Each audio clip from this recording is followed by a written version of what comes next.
अस्सलामुअलैकुम दोस्तों, उम्मीद करता हूँ आप सब खैर खैरियत से होंगे। Welcome to my YouTube channel Urdu story. तो दोस्तों, आज मैं आप लोगों के लिए एक न्यू स्टोरी लेकर आया हूँ। तो चलें आज की वीडियो स्टार्ट करते हैं। और हाँ, उससे पहले अगर आप इसी तरीके की मज़ाहिया और रोमांटिक स्टोरियाँ सुनना चाहते हैं तो जल्दी से मेरा चैनल सब्सक्राइब करें और बेल आइकन प्रेस करें ताकि आपको हर न्यू आने वाली वीडियो मिल सके। तो चलें आज की वीडियो स्टार्ट करते हैं।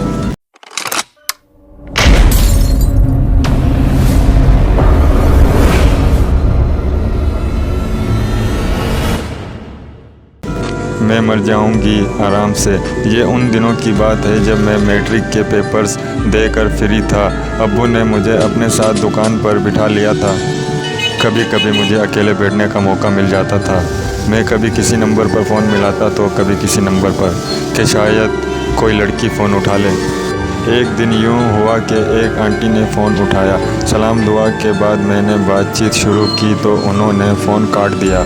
काफ़ी दिन फ़ोन करने के बाद आंटी ने ख़ुद ही मुझसे बात करना शुरू कर दी।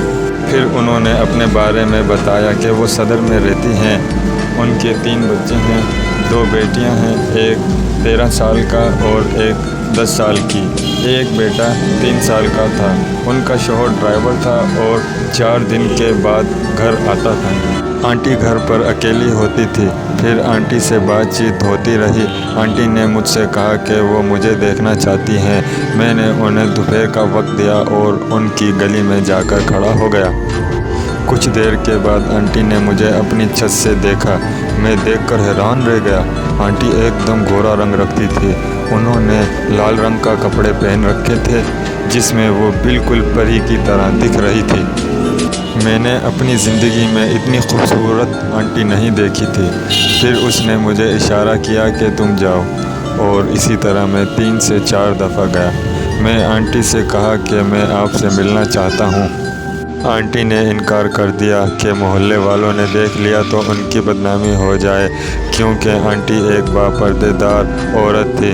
वो बुर्का पहनकर घर से निकलती थी। एक दिन मैंने ज़िद की तो आंटी मान गई। उन्होंने मुझे शाम का टाइम दिया और कहा कि जब तक मैं ना कहूँ अंदर मत आना। फिर दोस्तों मैं आंटी के घर गया। आंटी सीढ़ियाँ उतर कर नीचे आई। उन्होंने गली में झांक कर देखा। किसी को ना पाकर उन्होंने मुझे अंदर आने का इशारा किया तो मैं अंदर चला गया।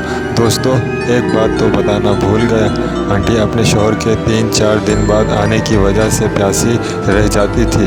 ये बात मुझे बाद में पता चली। आंटी मुझे अपने कमरे में ले गई। उनका बेटा सो रहा था और बेटियां दूसरे कमरे में टीवी देख रही थी। आंटी मेरे पास बैठकर बातें करने लगी। दोस्तों, मैं आंटी का जिस्म देखकर पागल हो गया। भरी भरी बैग थी। मोमो की तो बात ही क्या थी।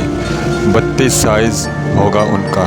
आंटी का भरा जिस्म और गोरा रंग देखकर मेरा हथियार खड़ा होने लगा। दोस्तों, मैं भी दिखने में कुछ कम नहीं हूँ। 4 फीट हाइट, गोरा रंग और सबसे बढ़कर पिंक होठ, जिन्हें आंटी बार बार देख रही थी और अपने होठ मुंह में ले रही थी।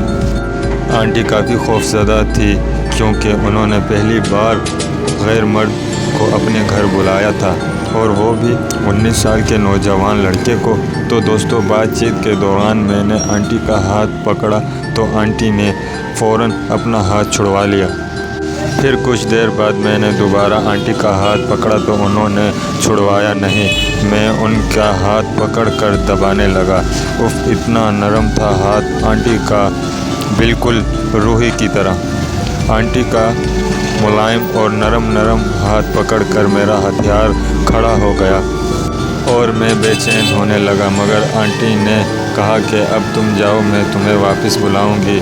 मैं वापस आने लगा तो आंटी मेरे आगे थी। उन्होंने गेट पर पीछे कर बाहर का जायज़ा लिया।